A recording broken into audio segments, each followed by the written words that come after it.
So this comes up in my work with clients, in my work with students, partly because, as I'm helping people with sex, there can be a lot of negative feelings.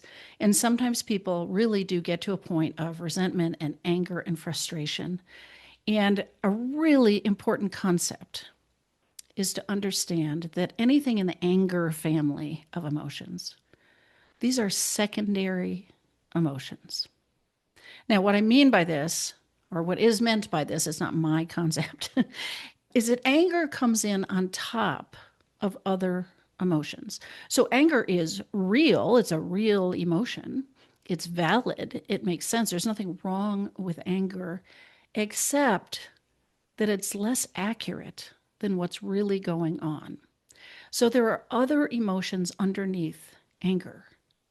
So far, I think about fear, sadness, hurt, shame. Maybe there's others. Those emotions are a little bit more tender. One might say more vulnerable. And anger comes in, I think, is like protection, right? Anger feels fierce and it feels strong and it comes in really fast to protect against those more tender feelings. The problem can be, well, it's a couple things. First of all, anger is less accurate. So while it is there and it's real, you're not getting to what's underneath it, which is truer than the anger. So one way to think of that. What you're really feeling, what really matters is that you feel hurt and afraid, or whatever the combination might be. And anger is harder to receive. You may have been on the receiving end of anger. It doesn't feel good, right? It can be scary, it can be intimidating, it can create an urge to defend and just meet it with anger. It's not the easiest thing to get through to your partner if you're angry at them or lashing out at them or yelling at them or, fierce like that. You're less likely to get true connection. So they're not going to understand what's really going on for you underneath it. And they may not even be able to be present and sit with it. They might lash back or leave or something like that.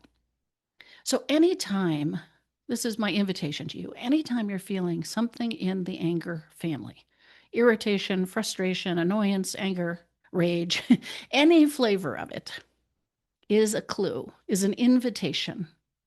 What am I feeling underneath? What could be going on for me?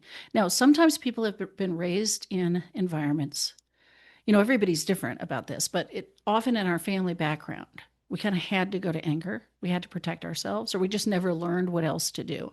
So sometimes people really don't know what's under it. Sometimes people do. If they just stop to think about it a little bit, they totally know what they're feeling underneath.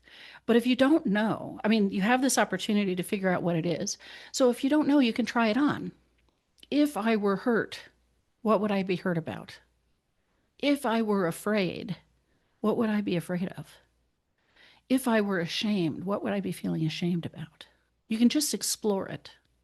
Take your time, reflect on this. I mean, it's not like this necessarily happens like in that exact moment. But if you're feeling angry, take yourself away, do some journaling, do some reflecting, see if you can get to the root of what's under it. Because truly, that is so important. That's what's really going on for you. And if you can then feel those feelings and express those feelings, your partner's more likely to be able to stay present, to receive you, to empathize, to meet you where you are and address what you need. Versus if you just lash out in anger, they may just get defensive. They're not going to understand what's going on. You're not going to get to the real problem. So I hope this is helpful.